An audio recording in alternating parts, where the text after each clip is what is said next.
कहानी आदित्य की जुबानी। मैं एक 28 साल का यंग बिलियनियर हूँ, पर मेरा दिल बिल्कुल जम गया है क्योंकि 2 साल पहले मेरी शादी के दिन मेरी दुल्हन सनाया ने मुझे धोखा देकर मेरे दोस्त के साथ भाग गई थी। और फिर अचानक मेरी बहन लूना की सहेली लिली किसी मजबूरनवश मेरे घर पर रहने को आई। 19 साल की उस लड़की को अपने घर पर देखकर मेरे जज्बात मचलने लगे थे, पर वह छोटी थी। मैं खुद पर काबू करना चाहता था। उसे मैं अपने पेंट रूम में जाने से मना किया था, पर कल रात उसने उस रूम में जाकर मेरी मंगेतर की दिया हुआ तोहफा वह बाज तोड़ दिया। पिछले 1 घंटे से मैं काम के संबंधी किसी किताब को पढ़ने की कोशिश कर रहा था, पर मेरा ध्यान बिल्कुल भी नहीं लग रहा था। आखिरकार मैंने वह किताब बंद कर दी। कल रात सो नहीं पाया था, शायद आज रात भी वही हाल हो। मेरा दिमाग पागल हो रहा था। सनाया के कार्ड में जो लिखा हुआ था उससे मुझे गुस्सा तो आया था, पर इससे मुझे इतना फर्क नहीं पड़ रहा था जितना लिली की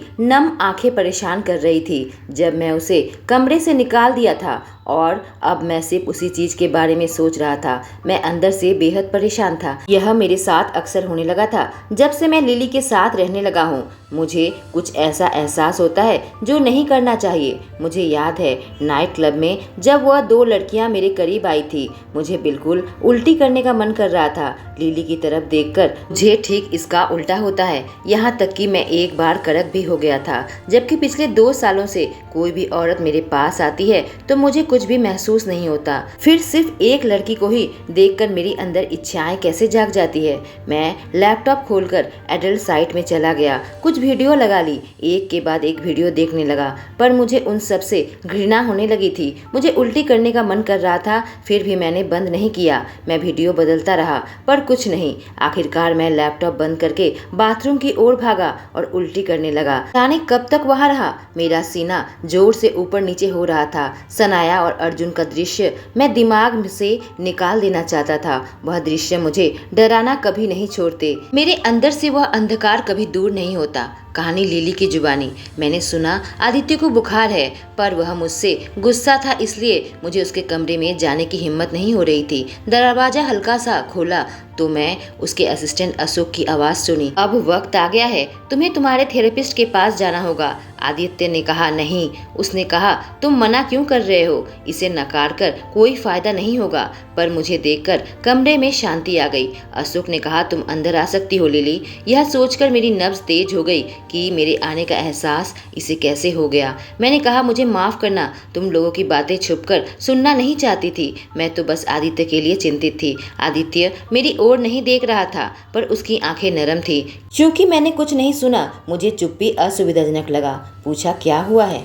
अशोक ने कहा, आदित्य इस हद तक बीमार पड़ गया था कि नीचे गिर गया उस काम के बाद। मैंने पूछा, किस काम के बाद? अशोक ने उसके डेस्क की ओर इशारा किया। तुरंत आदित्य ने कहा, नहीं नहीं, कुछ नहीं, बस मुझे एक बुरा सपना आया था। मैंने पूछा, बुरा सपना? पहले जैसा? उसने अपना सिर हिलाया। यह सुनकर मेरे सीने में दर्द होने लगा। अशोक ने कहा, अभी आदित्य को आराम करने की जरूरत है, और लिली, तुम्हारा हॉट चॉकलेट काम आएगा। हम दोनों बाहर आ गए थे। आदित्य को उसके कमरे में छोड़कर बाहर आकर मैं अशोक से पूछा, यह कैसे बुरे सपने हैं? उसने कहा, जब सनाया शादी की रात अर्जुन के साथ स्विट्जरलैंड चली गई थी, बाद में उन दोनों ने शादी कर ली थी। क्या हुआ यह जानने के लिए हमने अपने गुप्तचर स्विट्जरलैंड भेजे थे। आदित्य बहुत गुस्से में था क्योंकि उन दोनों ने उसके पीठ पर छुरा घोंपा था, पर वह इन सब से इनकार कर रहा था, इसलिए हमने अपने गुप्तचर भेजे। वह उम्मीद कर रहा था यह खबर गलत निकले। सनाया को पता चल गया था कि हमने उसके आसपास गुप्तचर लगा रखे हैं, जिससे वह डिप्रेशन में चली गई थी। और अर्जुन बेहद गुस्सा हो गया था और उन दोनों की एक अंतरंग वीडियो बनाकर आदित्य को भेज दिया था। हम कुछ ना कर सके क्योंकि वीडियो सीधे उसके पास पहुंची थी। और जब उस वीडियो में उसने उन दोनों को आपस में अपनी इच्छाएं एक दूसरे पर निछावर करते हुए देखा, आदित्य को बहुत बड़ा सदमा लगा था। उसने आदित्य को नष्ट कर दिया। अशोक की बात सुनकर मेरा गला दर्द होने लगा। मैं इनकार में अपना सर हिलाने लगी। अशोक ने आगे जारी रखा, और उसके बाद किसी औरत से करीबी रिश्ता बनाना उसके लिए नामुमकिन हो गया। औरतों के बारे में सोचते ही उसकी उल्टी प्रक्रिया होने लगी। किसी औरत के साथ शारीरिक या मानसिक आकर्षण का ख्याल ही उसे बीमार कर देता है, जिससे दूसरे मर्द की इच्छाएं जागती है, वह बीमार हो जाता है। मैं अविश्वास के साथ अशोक की ओर देखने लगी। आखिरकार मेरे मुंह से सवाल निकला, क्या यह ठीक हो जाएगा? उसने कहा, मैं इसे समझने वाला सही इंसान नहीं हूँ। उसका थेरेपिस्ट यह बात बता सकता है। और जब मैं उसके थेरेपिस्ट से बात की, पता चला उसके दिमाग में कई सारे एहसास को रोक रखा है, जैसे कि क्रश को देखकर दिल का तेजी से धड़कना आदित्य महसूस नहीं कर सकता, किसी की नजर से नर्वस होना या फिर इच्छाओं से खुद पर से काबू खो बैठना, यह सब चीज उसके साथ नहीं होता, बल्कि इस तरह की चीजों से उसे उल्टी आती है, क्योंकि यह उसके बर्दाश्त से बाहर हो जाता है। मैं कल्पना नहीं कर सकती थी कि आदित्य के साथ यह सब कुछ होता है। अब मैं क्या करूं, किस तरीके से उसके दर्द से उसे मुक्त करूं।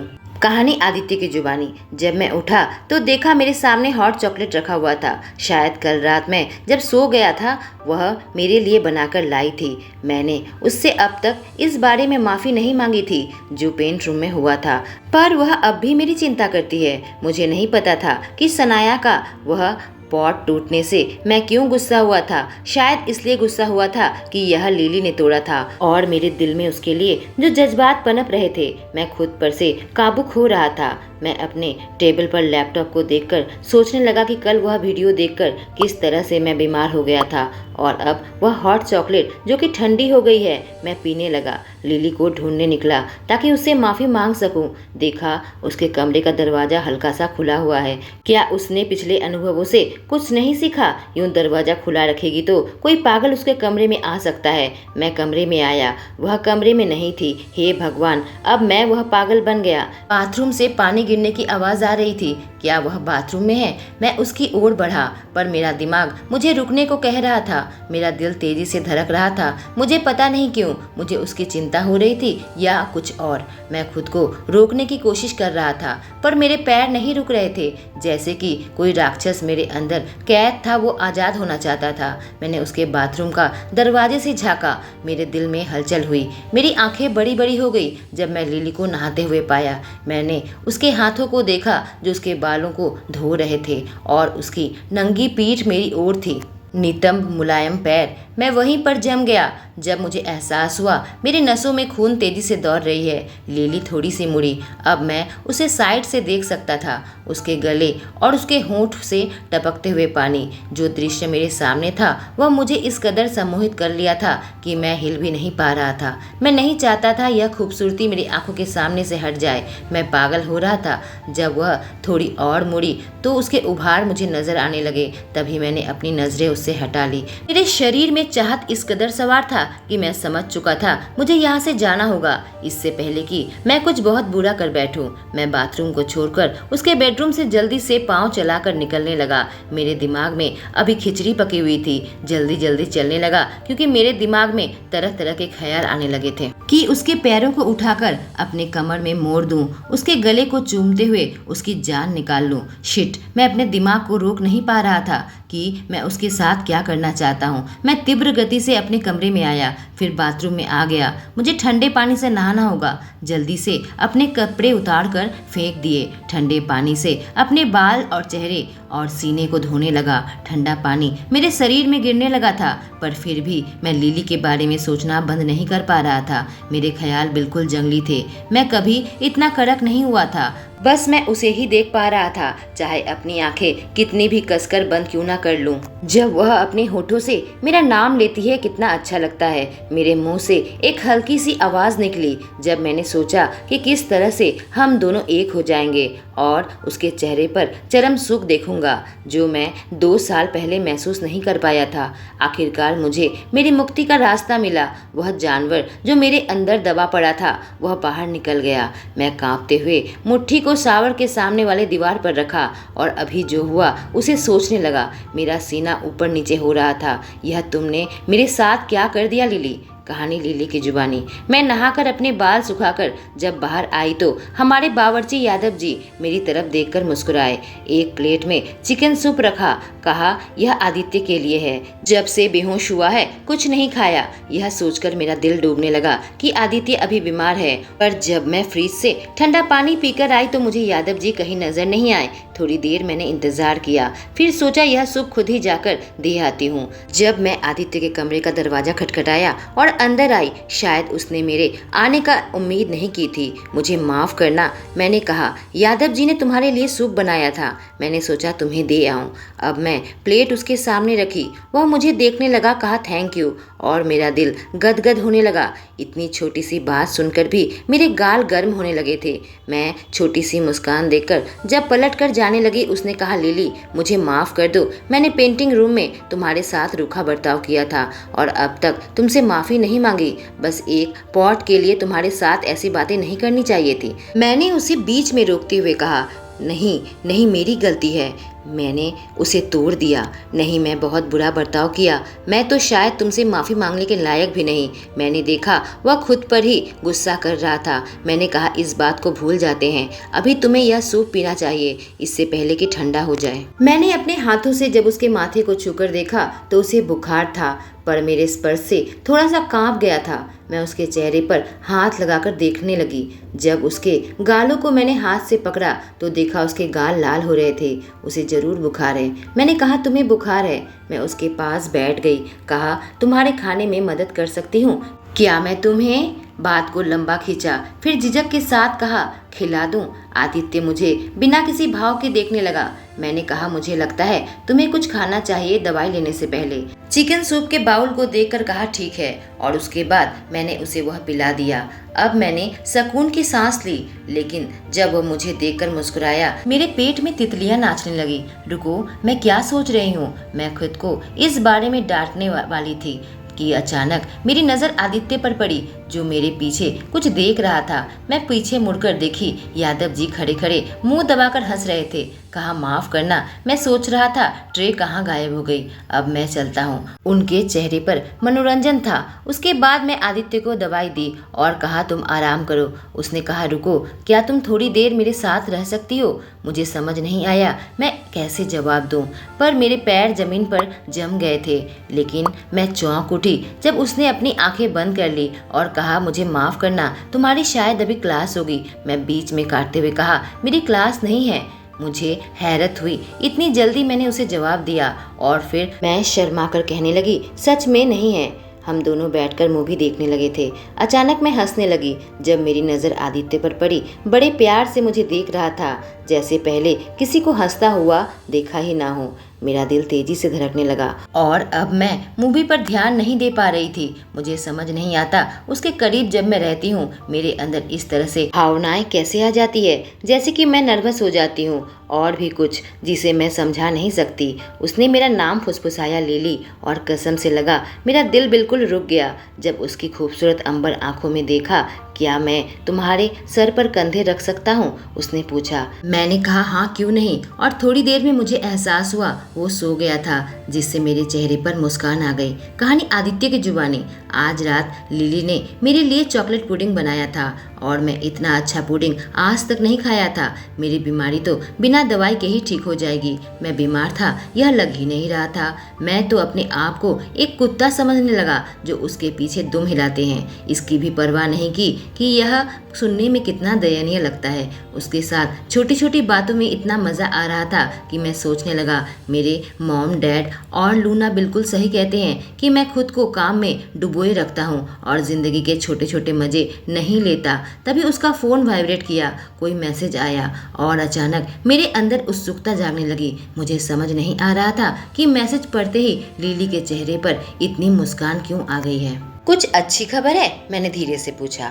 यह मेरे दोस्त का मैसेज है। वह लोग काफ़ी खुश है क्योंकि हम कल ट्रिप में जा रहे हैं। वह लोग इसे प्रोजेक्ट ना समझकर छुट्टियां समझ रही हैं। उसने कहा जो मैंने अभी हजम करने की कोशिश कर रहा था। मैंने पूछा एक फील्ड ट्रिप? उसने अपना सर हिलाया। कहा लॉस एंजलिस में हमें कंपनियों से डेटा कलेक्ट करना है, इसलिए हम कल जा रहे हैं। 7 दिन वही रहेंगे।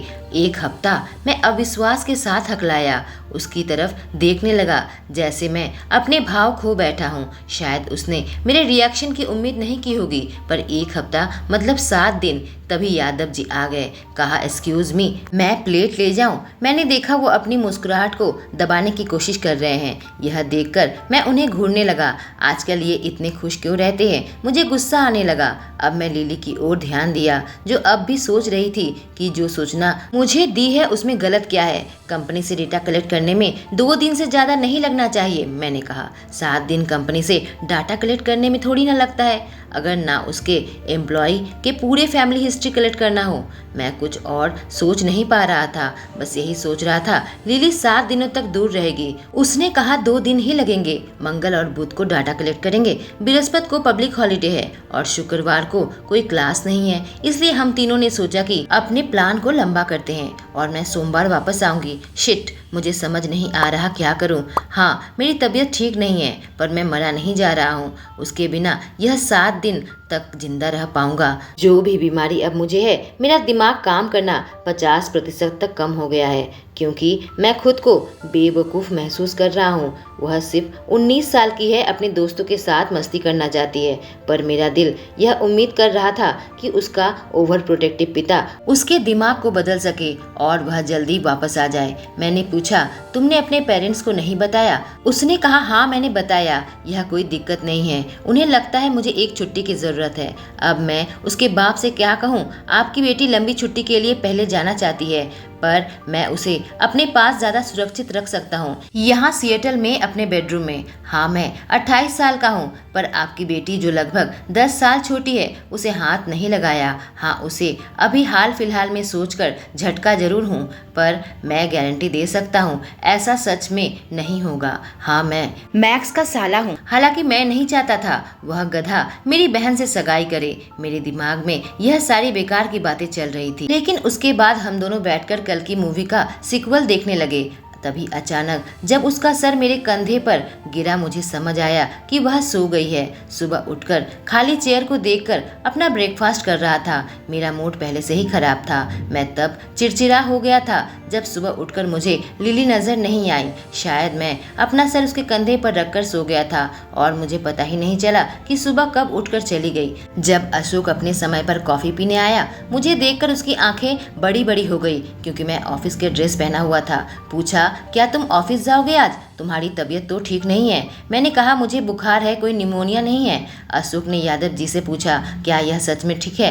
यादव जी सिर हिलाकर कहे, मुझे नहीं लगता, क्योंकि जब से सुबह उठा है बस एक ही काम कर रहा है, पाउट कर रहा है। मुझे लगता है यह ठीक नहीं है। मैं उपहास करने लगा, यह सोचकर कि यह बूढ़ा आदमी जोर जोर से जानबूझकर यह कह रहा है। और अशोक जी भी मजाक में कहा, ओह अच्छा। मैंने कहा, मेरे शरीर के सारे अंग ठीक ठाक काम कर रहे हैं। अशोक ने कहा, पर तुम्हारे शरीर का एक अंग है जिसे आईसीयू में होना चाहिए, क्योंकि उसकी हालत बहुत खराब है, जो तुम्हारे धमनियों पर खून पंप करता है, तुम्हारा दिल। और मैं यह सोचने लगा, मेरे दिल के साथ क्या गलत है। लेकिन बाद में जब नौकरानी मेरे कमरे का बेडशीट चेंज करने आई, मैंने उसे मना कर दिया। मैं अपने बेड पर आकर बैठ गया, जहाँ से अभी लिली की खुशबू आ रही थी। क्या सच में मेरे दिल के साथ कुछ गलत है?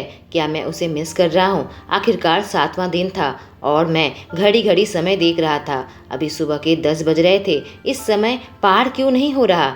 अपनी सबॉर्डिनेट्स के साथ बैठा हुआ था, मीटिंग चल रही थी। मैंने मैसेज किया, मुझे बताना अगर तुम सिएटल में लैंड कर जाओ तो। 1 घंटा हो गया, उसका जवाब नहीं आया। वह अभी फ्लाइट में होगी। मैं उसे लंच के लिए पूछने वाला हूँ, क्योंकि मैं पूरे दिन का इंतजार नहीं कर सकता उसे मिलने के लिए। लिली, अभी उतरी हूँ।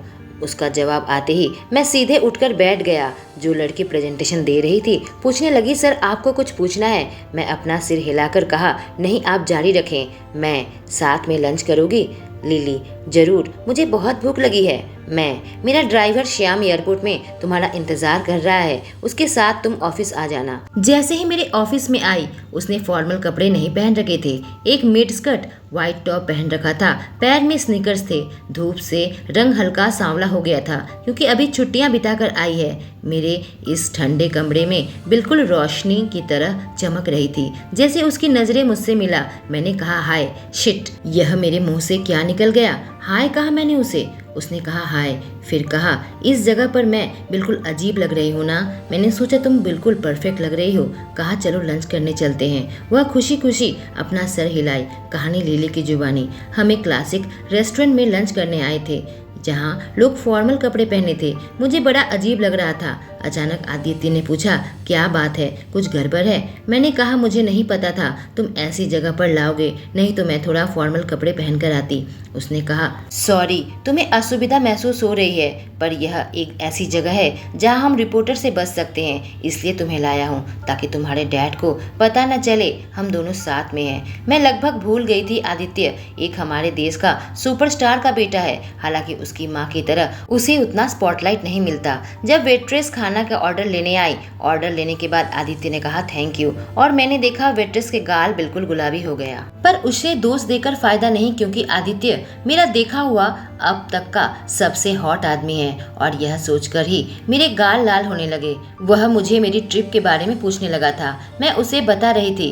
अचानक से उसने कहा मैं एक जरूरी डॉक्यूमेंट साइन करना भूल गया। तुम बुरा तो नहीं मानोगी अगर मैं कार के पास जाकर उसे साइन करके आऊं? मेरे आदमी बाहर खड़े हैं। मैंने कहा कोई बात नहीं। वह चला गया था। मैं वहीं बैठकर उसका इंतजार कर रही थी, पर वक्त मानो कट ही नहीं रहा था। मैंने घड़ी देखी तो 5 मिनट हुए थे। मैं उसे चौथी फीलिंग्स के बारे में सोचने लगी जो आदित्य महसूस नहीं कर सकता, तड़प। जब हम किसी की कमी महसूस करते हैं तो उसे पाने के लिए एक तड़प उठती है, और यह ख्याल आते ही मेरे अंदर भी कुछ होश आ गया था, क्योंकि मैं बिल्कुल सच नहीं कही थी। जब मैं एले गई थी मैं आदित्य के लिए तड़प रही थी। मैं अपना दिमाग अपने दोस्तों के साथ उलझा कर रखना चाहती थी ताकि उसे मिस न करूं। मैंने उसे जरूरत से ज्यादा मिस किया। क्या उसने ऐसा महसूस किया होगा? थोड़ा सा भी? मैंने इनकार से अपना सर हिलाने लगी। ऐसा नहीं हो सकता। ऐसे विचार मेरे दिमाग में क्यों आ रहे हैं? मैं वहाँ बैठी हुई थी, तभी एक मध्यवयस्क आदमी मेरे पास आकर बैठ गया।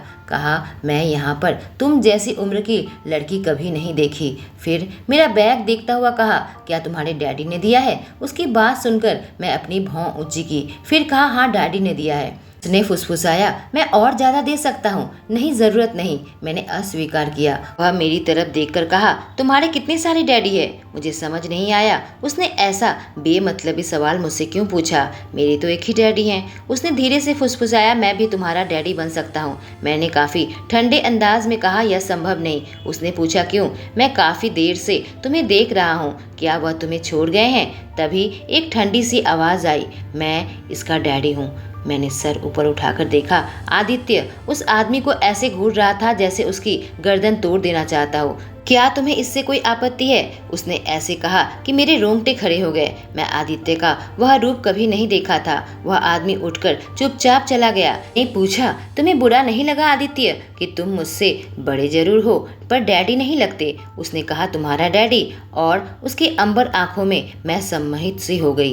कहा मुझे बुरा नहीं लगा, वह मजाक कर रहा था। मैं भी मजाक को आगे बढ़ाते हुए कही ठीक है फिर। आदित्य मुझे मनोरंजन के साथ देखने लगा। मैंने कहा डैडी। कहानी आदित्य की जुबानी। उसके मुंह से मुझे चिढ़ाने के लिए डैडी निकला था, पर सब कुछ मेरे काबू में है।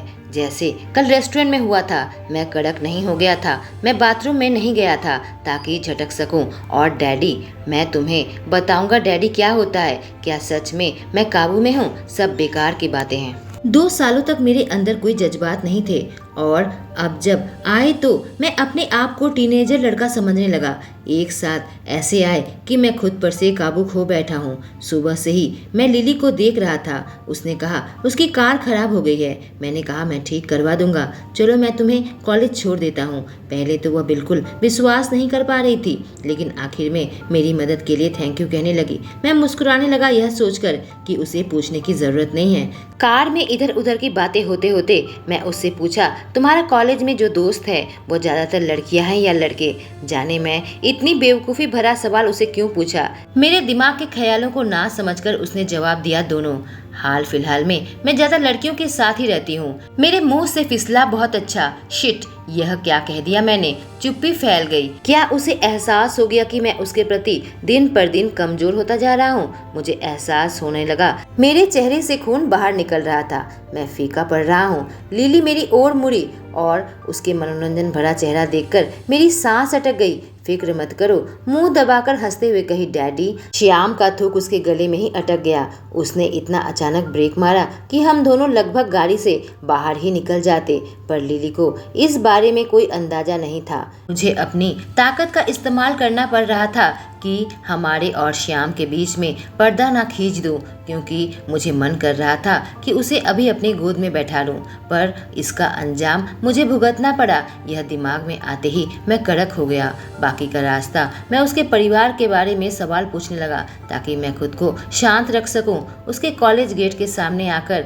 उसने कहा, फिर बाद में मिलती हूँ, और जाने से पहले कुछ देर मुझे देखा और मुझे इस अत्याचार के साथ छोड़ गई। स्वर्ग। दोस्तों, लिली और आदित्य के उम्र का फैसला था जो एक दीवार बने दोनों के बीच में खड़ी थी। क्या दिल की भावनाएं उम्र का फर्क देखती है? आदित्य, जो कि औरतों के लिए महसूस नहीं कर पा रहा था, वह सारे एहसास लिली के लिए एक एक करके उसके दिल में जागने लगे थे।